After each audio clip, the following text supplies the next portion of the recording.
Which one is the white one?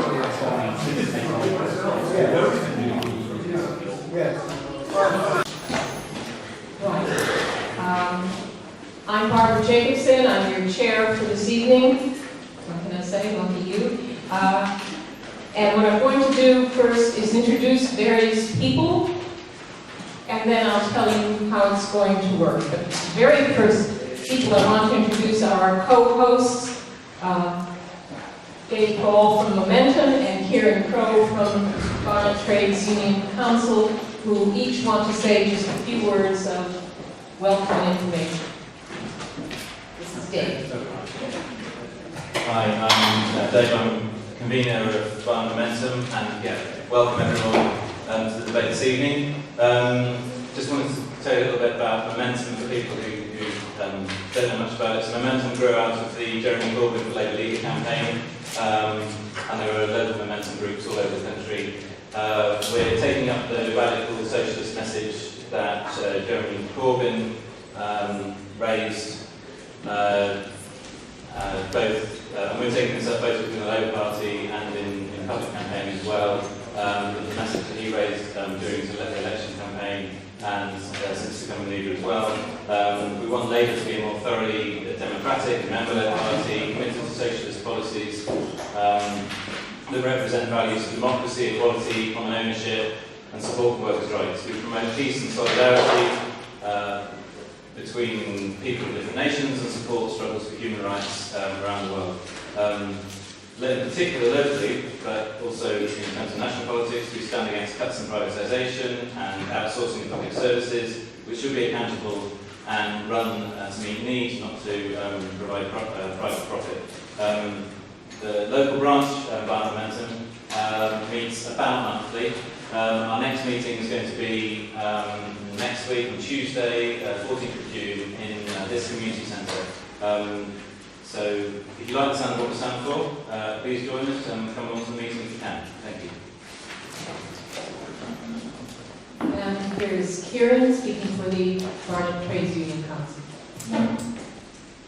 Hi, thanks very much to Barnet Momentum for inviting us to co-host what I'm hoping will be a full and very good-time discussion that has been going on throughout the review movement about what membership of the European Union means from the point of view of workers' rights and progressive politics. I want to represent the Barnet Trades Union Council is the body that represents rank and file trade union members here in the London Borough of Barnet.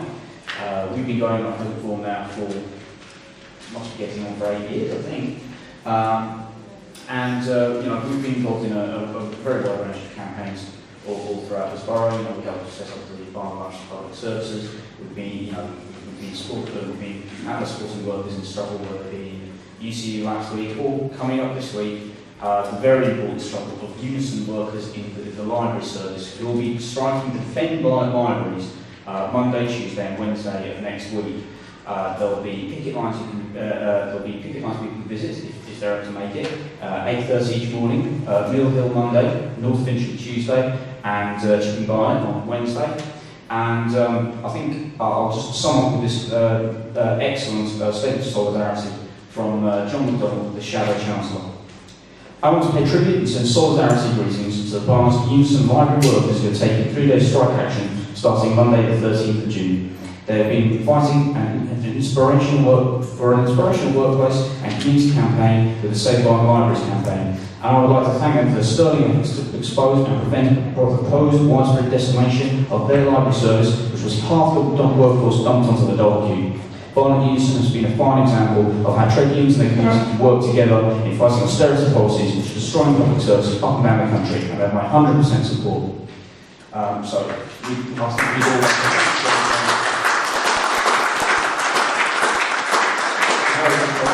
But another John, who will be familiar to many of you, is of course our very own, Barnet Unison's very own, John Burgess, who I'm glad to hear just this afternoon has announced that he will be able to be back with us very soon. And I think I speak for us all when I say it will be very good to see John back in the campaign.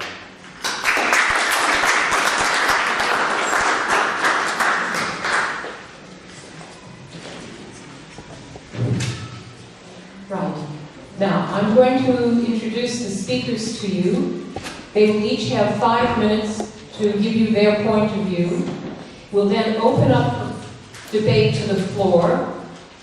You're free to comment on other people's comments, to comment on the speaker's comments, or to ask them more questions. So it's quite an open format. Can you hear me at the back? Yeah. Okay. And at the end, each speaker will again get several minutes to summarize what's happened in the debate. What I'd like to do first is just take a quick straw poll. How many people are for Remain? Just raise your hands. Jesus, I'm a room. Okay. How many people are for Leave? How many people are undecided?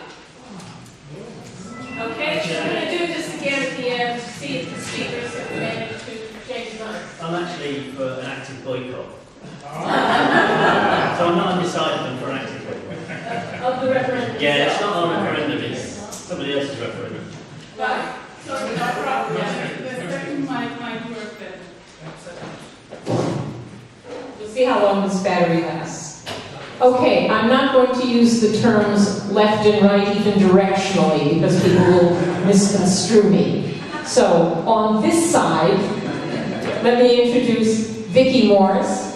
Vicki was active in the anti-cuts movement in Barnet for many years before moving to Nottingham in 2013. She is the chair of the University of Nottingham Unison branch, though she is speaking tonight in a personal capacity. Vicki is a supporter of the socialist group Workers' Liberty and is seeking readmission to the Labour Party after being expelled in the run-up to the recent leadership contest, in which, of course, she backed Jeremy Corbyn. She has a master's degree in the politics of the European Union from Birkbeck College.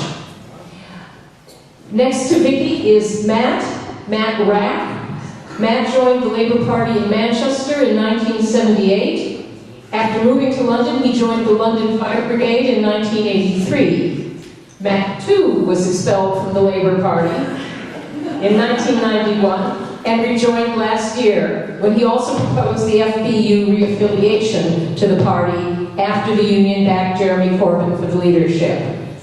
Matt was elected General Secretary of the FPU in 2005 and has been re-elected twice since. He helps to organize the European Firefighters Trade Union Network, as well as the International Firefighter Unions Alliance. He sits on the General Council of the TUC. These two panelists are for Remain. For Leave, Helen Davis, next to me, is the chair of Barnet branch of Unison. She's on the NEC of Unison, is a member of the Socialist Workers' Party, and is also Equalities Officer of the Trades Council, but is speaking tonight in a personal capacity. Trained as a social worker in Berlin in the 1990s, Helen voted in local elections there, noting that a Turkish woman with whom she shared a flat, who had been born and brought up in Germany, was not allowed to vote at all. An international socialist, Helen has spent her adult life so far fighting for the rights of workers and for greater equality in society. She is participating in this debate not to save capitalism, nor to argue for nationalist flag-waving of England, Britain, or the EU. Helen comes from Scunthorpe in the north of England, which was much in the news last year over the fortunes of the steel industry. Her politics are therefore also located in seeing the devastation the Tories and the neoliberal agenda wreaked on her hometown, as well as growing up with socialist brothers and a Labour voting household. Steve Headley is the Assistant General Secretary of the RMT and Chair of Newham Trades Council. Originally from Derry in Ireland, where else, he has been active in the trade union for nearly 30 years.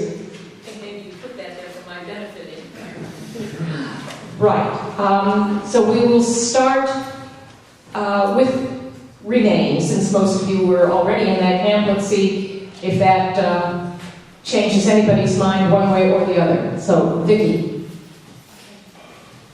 Thank you. the question is, what should the Labour movement say, leave or remain? My answer is, the Labour movement should remain, should vote to remain in the EU. But we should also fight. We should fight neoliberalism, we should fight the cuts, we should fight privatisation, we should fight deregulation, we should fight any race to the bottom for workers' rights. We should fight for a positive programme of workers' rights, democracy, peace within the European Union and Europe more widely. We fight for these things at the European level, at the level of the EU, as we fight for them at the national level. To me, it is no surprise at all if the EU is overwhelmingly neoliberal, pro-privatisation, pro-business, and so on. Because the EU is national politics written on a transnational scale. It draws its politics from national governments, from the Commission is, the commissioners are, nominated by national governments. So to me it's no surprise that the European Union reflects the prevailing politics of all national governments, bourgeois governments, ruling class governments, pro-capitalist governments. The challenge to us is to all workers movement, trade unions across Europe, is to unite to resist that at the national level and at the European level. I think it's possible. I think it's true that the EU is a new polity, if you like, it's a new thing. And to me it doesn't surprise me at all that the rulers take advantage and try to get some autonomy through that. They will always try to take advantage, they will always try it on, right? It's for us to assert our democratic norms, if you like, our commitment to democracy, our commitment to transparency, our opposition to bureaucracy. It's for us to assert those norms at a European level. That's what the task we should set ourselves. I don't think that leaving the EU will help that. It won't. It is the opposite. I don't know what the others are going to argue here tonight, so I'm just leading the way, right? I want to offer a positive vision of European workers uniting, taking advantage of the contradictions within the European Union, for they are there. You know, the European Union does lower borders, it does undermine nationalism. It does help, it enables workers to move from country to country, to learn about each other, to see, how other workers live, to unite, if possible, around, working class struggles, to unite across companies that are in different countries. One multinational company might be in different European countries. The workers in each of those countries can unite to fight their collective boss. That's a vision I want to propose. I think if we leave, that vision is completely undermined. I think any illusion that you can build workers' internationalism better by us leaving the European Union, and it won't just be us leaving the European Union, it will have a fragmenting effect on the whole of the European Union. I think the idea that workers' internationalism is better served by the breaking up of the EU is at the moment a fantasy, and it's a dangerous fantasy. At the beginning, maybe the left exit people could say the Leave campaign is going to be dominated by a democratic agenda, anti-neoliberal, anti-racist, pro-internationalist. I don't see how you can possibly argue that that is still the tone of the Leave campaign. It's overwhelmingly anti-migrant, racist at the worst. At the very best, it's got a kind of backward-looking, nostalgic image of plucky Britain you know, with a great manufacturing industry, an imperial heritage, and fewer black people. That is the overwhelming tone of the Leave campaign. And I don't think that if Leave is victorious on 23rd of June, that workers and trade union movement can benefit from that. You might argue that the Tories will be so split that Jeremy Corbyn can come through the middle. That's too much of a gamble, right? I would urge you to look at the speech Jeremy Corbyn made on 2nd of June, I think, where I think he might have changed his mind on the EU. I'm very glad he has. I think the arguments he makes are very compelling for remaining in but fighting to make the EU more democratic, more pro-worker. That is the right approach, right? He's not calculating the Tories will be split, I can come through the middle, right? He's not calculating that. He's looking at the broad scope of politics, and he's calculating that the best option for workers' unity, internationalism, and ultimately democracy is for Britain to remain within the EU, but for us to fight to change it.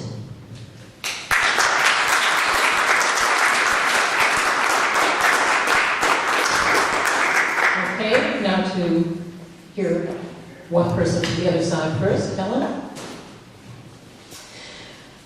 Thanks, Liz. I welcome this debate and the shape of this debate. I think we can all agree that the way the EU debate is taking place in the mainstream media is sickening. I, for one, now, as soon as the EU comes on the news, I just go, I can't hear it anymore. Either side. On both sides, it's dominated by the right wing, determined to outdo themselves in extreme rhetoric that is racist on both sides. Both concede the argument there has to be more immigration control. There are too many migrants. Both predict economic Armageddon. I hope that whether we end up voting to remain or leaving the EU, in this room we understand that the politics of austerity will continue and the need to combat racism will continue, as that will inevitably sharpen. And that's something I think we can all agree on in this room, that those two platforms will be there no matter what happens after the referendum, and we will have to deal with it. The EU position resolves none of this. Stay or leave, the world economy is falling apart. This is the first time I'm taking part in this kind of a debate. I'm a local trade unionist, and it should be clear that I am no expert on the European Union or its institutions, and that's reflective, I suspect, of most people. I have an opinion, and like most people, have assessed my position through what I see in the news and discuss with people. I was motivated to agree to take part in this debate when it became clear what the position the TUC was taking. I am appalled in our movement's contribution to the myth-making of the EU. I see this as a deliberate further attempt to abdicate a fight for real change for workers and to create an illusion that somehow the rights we have are thanks to a fistful of bankers and big business people in Europe, not the efforts of the working class in this country and in other states of the EU. This is a grotesque distortion and one sweep which negates the great achievements of our labour movement. Right now, hanging on the wall, massive, hanging from the wall of my union, which is Unison Building, is a huge banner proclaiming that to save the NHS, we must vote to stay in Europe. Did I miss something? Which European institutions or leaders have come out like Superman proclaiming they will save the NHS from what? TTIP? CETA? Or which bit of European legislation is it which saves the NHS? I thought it was the business of my union to save the NHS, not Angela Merkel's or Francois Hollande. My union seems to have been out of the country when Obama came to Europe specifically to argue for Britain to remain and join TTIP. TTIP is the vehicle which would guarantee the smashing up of the NHS, and other European trade agreements are about freeing up state assets to encourage trade of goods and services. And this, for me, is why the EU is completely undemocratic, and I would argue unreformable. How do we persuade people like Lord Hill of Orford to reform the EU so it runs in our interest? And he is? He is the British Commissioner. So, you know, most people, ask people out on the street if people know who the person is which decides allegedly on our behalf what happens in the EU. He was, if we really, and this is what I hear constantly in the argument for remaining in the EU, a deep pessimism that actually Britain will ever be anything else other than run by Tory nutters. And if we believe it is so difficult to change our government, then what hope do we have of securing a difference in the EU machinery? The British Commissioner of the EU is the previous advisor to Tory ministers and leader of the House of Lords, director of multinational public relations marketing company and a major lobbying firm. That's the calibre of people running the EU on our behalf. It's not run by the European Parliament, it's run by the European Commission and Council. We do not vote for the individuals who sit on the European Commission, and it's the head of individual states in the EU which make up the Council. And I think I want to take us back 1 year to a different country, different time. 2015 in Greece. Syriza was supposed to be able to make a difference. But once Syriza had discounted the notion of leaving the EU or even of the Eurozone, then it ended up having to swallow wholesale the diktat of the EU Troika, leaving 54% of Greeks now malnourished. Greeks voted against these reforms, democratic, but are having this imposed on them. Again, in this wonderful democratic body, the EU, which our trade union movement is saying will save us. What is the EU doing to intervene to save the Greek workers? And so it goes on. The EU is responsible for pushing the austerity agenda. Why? Because it's made up of leaders like David Cameron, Francois Hollande, Angela Merkel, Lord Hill, who all agree with this agenda. They are afforded through the EU a joint platform for pushing austerity, able to claim they are, and if they aren't of that view, they're able to claim, I can't stop it because all of the others are for it. They're totally wedded to their politics. We're then left arguing about the nasty French or Germans. The EU does not stop nationalism, it encourages nationalism and, of course, xenophobia. The rise of the right across Europe is happening as a response to the austerity agenda. It does not have to be our response. But pleading in an illusionary, utopian, progressive nature of an EU which is actually smashing up our rights simply encourages many who are suffering to think there is no response, only a racist one. This is a dangerous tactic and one I'm not prepared to make.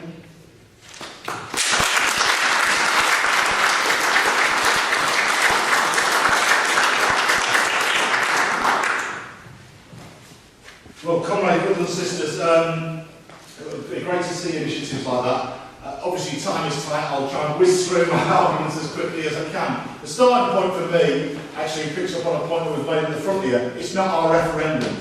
We didn't call this referendum. It's not our agenda. It is set as a result of internal wrangling in the Tory party, as a result of a battle for the leadership of the Tory party and someone else who wants to be the Prime Minister. It's not our agenda. It's not our question. The negotiations weren't conducted by us. It's an entirely reactionary debate that's been created by the Tory party. The most likely victor, if we vote to leave, will actually be Boris Johnson. I think we have to think very carefully about what that means in terms of it will be another Tory, it will be another old Etonian in number 10 Downing Street. But we have to think what the dynamics of that will be in terms of what the politics that will be created by a vote to leave. So we've started in our union, we've argued this in the TUC. I have to say, by and large, the TUC and the Labour Party have accepted this point, but we have to adopt a completely independent point of view, a point of view from the point of working people, of trade unionists, of the labour movement, and have nothing to do with any of the official campaigns. The official campaigns are led by two gangs, one which wants to exploit us better in the EU, another one who wants to exploit us better outside the EU. That's the agenda of both of them. They both want to impose austerity on us. They both want to take away workers' rights. They both want to privatise as much as they can. We should have nothing to do with any of them. And I have to say, therefore, I fully support Corbyn has come under huge criticism for not sharing a platform with Cameron. Corbyn is absolutely correct.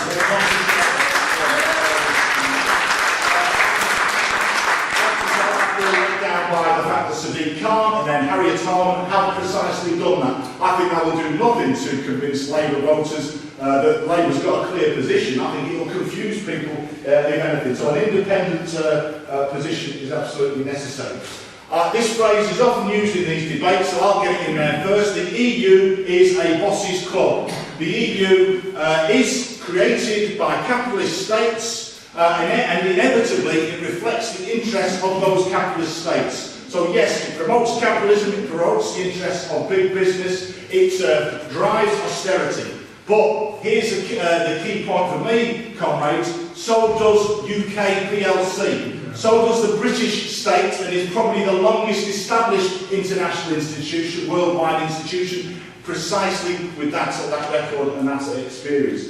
And if you look actually at the history of the past 35 years, it's been British governments and British institutions that first of all have driven neoliberalism here in Britain, that have actually on a world scale with others established neoliberal ideas and neoliberal institutions, but also particularly in the EU have led the way to push furthest neoliberal ideas and the ideas of privatisation, rolling back the state and so on. So we have enemies in the EU. I think, to borrow an old phrase, our main enemy actually is here in this country. It's not actually in Brussels. The people who are driving austerity by and large are in Westminster, not in Brussels. The people who are attacking our trade union rights are in Westminster, not in Brussels. And people are forgetting where the main enemy lies. The truth is, yes, despite its origins, the EU has made concessions on workers' rights. That's not to prettify it or anything or to say they've done us any great favours. Sometimes they've done it simply because capitalist firms want a fair level playing field, so that actually they don't want unfair competition. But nevertheless, some of that means that there are gains that working people have gained as a result of this. I'll give you one example in my own industry. The Working Time Directive. We've got an onslaught by public sector employers, including, by the way, Labour councils up and down the country who run some fire authorities, who are trying to increase the working time that our members work, attack our duty systems, attack our shift system. We've just won a very important employment tribunal using the Working Time Directive. So when people say this doesn't matter, I have to say I find it's flabbergasting when trade unions say these bits of law don't matter. We'll fight on new territory when necessary. Trade unions use every bit of weaponry that we can, and if that means using laws that were brought in on the back of the EU, then we use that legislation as well. And without any doubt in my mind that would be under threat. Jobs. Now I need to finish. Jobs. Patrick Minford, an advisor to the Tories, said in the Senate, he wasn't trying to hide this, he supports Brexit. This is what he said. Over time, if we left the EU, it seems likely we would mostly eliminate manufacturing, leaving mainly industries such as design, marketing and high-tech. But this shouldn't scare us. Well, it's not surprising then, and people can be critical of other unions, but it's not surprising, to be honest, that the unions that do represent people in manufacturing have said, well, on balance, we do support a Remain position, because I can't understand how people don't believe that there will be negative economic impact from leaving the EU. It's inevitable, and mainstream economic opinion says that, but I think any common sense view would also say that as well. Just to finish, we need to set out an alternative agenda. 2 points for me. One is, when people say it's unreformable, I've got a friend who argues this, and I said, well, you say you can't win a single reform in the EU? He said, well, no, you couldn't win a reform, So the point is, when people say it's unreformed, what do they mean? Do they mean that any reform is impossible? Because actually history says that that's not the case. People have won reforms, including in the EU. We have to set out demands of democratic reform. Let's demand to see what the European Central Bank is up to behind closed doors. Let's see what the Commission does behind closed doors. Let's demand that democracy. And secondly, to pick on a point that Nicky said, we should set out European-wide workers' demands. We've had a debate about steel. Let's demand a workers' plan for steel across the whole of Europe to defend jobs, to protect the environment, and actually to deliver the sort of things that people need here in Europe and around the world. Thank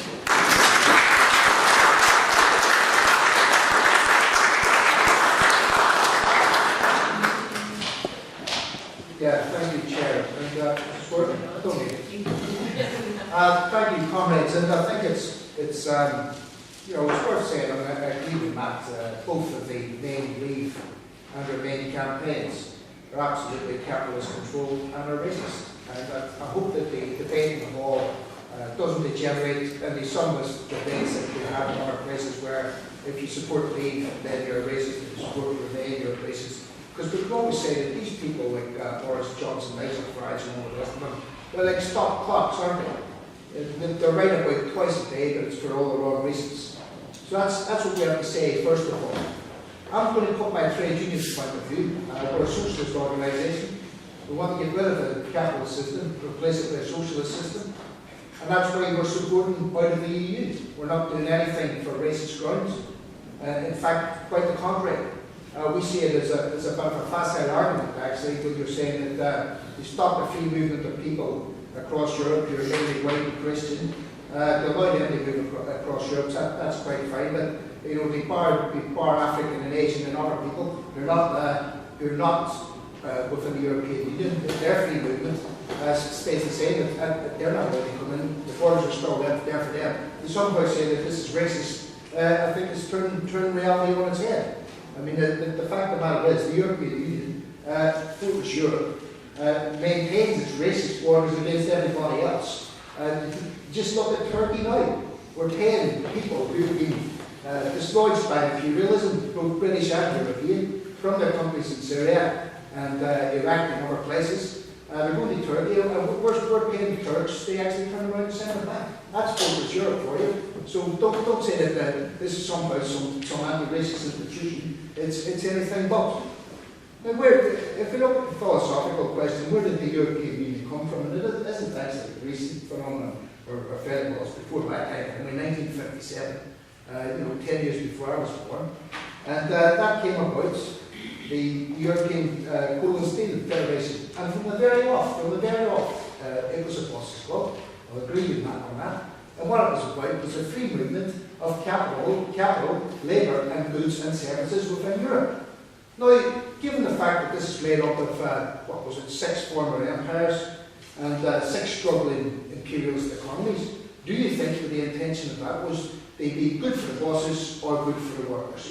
Because that's a philosophical question behind this. That's the question you need to ask yourself. Of course, the other point of it, which was made blatantly clear, was it was going to be a blowback against the Soviet Union and socialist expansion in Europe. Quite clear from the outset. Now, people say that that can be subjective, that can, we can take this on. Well, these free trade issues, this common market that's been established, been agreed by 28 countries. And the 28 countries would unanimously have declared that agreement up in order to change it. So if you think that changing the politics in Britain, which I think is very changeable, now that we've got a carbon-led rate, you think that's difficult, think about changing those 28 countries in Europe. They say that they're going to, somehow, we're now going to create a socialist Europe instead of this free market economy. It's just not going to happen. It's not going to happen. It's like throwing apples and oranges at the tiger and hope that it's going to become a vegetarian. It's not built that way. It's not designed that way. It won't become that way. So that's the spell, this illusion that the European Union is ever going to become a socialist state. Look at Greece. What was it, Syriza? That guy was running about, what was his name? Vesuvius? you could say his name better than me. Probably somebody had been as a great citizen, he says his name. He was running about the chain of iron on his motorbike, you know, a great left hook. Of course, they shunted him off once they got a big government. And then he talked to Greek workers now, which I have because I've attended the meetings over there. They're saying it's Syriza is imposing worse austerity on the Greek working class than the previous Conservative government did in Greece. And why was that? Because the IMF, the European Bank, and the European Commission also took a public talk on the Greek economy. So there's your democracy for you. We had Papademos imposed before that. Papademos, I think popular democracy, loosely translated. What an absolute joke. The government was taken out, they imposed this person on the Greeks and told them that he was running the economy. The same thing happened in Italy. In Ireland, which very dearly, we voted twice against the treaties, European treaties, we voted against Maastricht. And what did they do? They kept having referendums until they got the result that they wanted. And Ireland was under the same pressure, absolutely the same pressure. They were going to come up economically on Ireland. So that's the undemocratic nature. I think that Helen made the point very articulately about the European Commission. The European Commission is unelected. And that is the body that makes most of the decisions. It's the only body that can actually propose legislation in the European Commission. How long have I got there? 3 seconds, very quickly. I'll say this very quickly. The RNT has got first-hand knowledge of this, right? We're dealing with a situation. The seafarers down in Southampton and Portsmouth are on 2.80 an hour, which is quite legitimate on the European Union legislation. Quite legitimate, okay? Because those people are now, the fighting a fell case that they can pay people with minimum wage in their own country, not here, although they're working here. That's the reality of the so-called massive protection of the European Union for workers' rights. It's a race to the bottom, and that's not the only place. And why would a boss club do anything else? If you wanted to make more profit out of people, more profit out of your business, why would you bring in regulations to protect workers and not regulations to protect bosses? So let's not have a false debate. Let's not talk about reform. Let's talk about if we want socialism.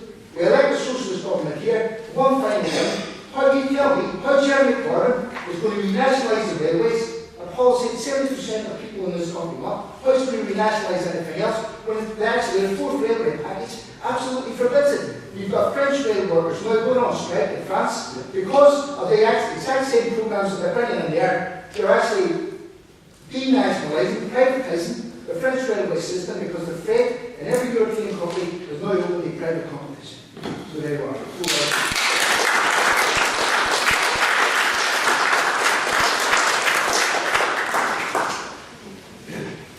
Okay, you've heard the panelists, and now it's going to be open to you. If you raise your hand, somebody's going to come around with a mic. Tirsa's going to come around with the mic.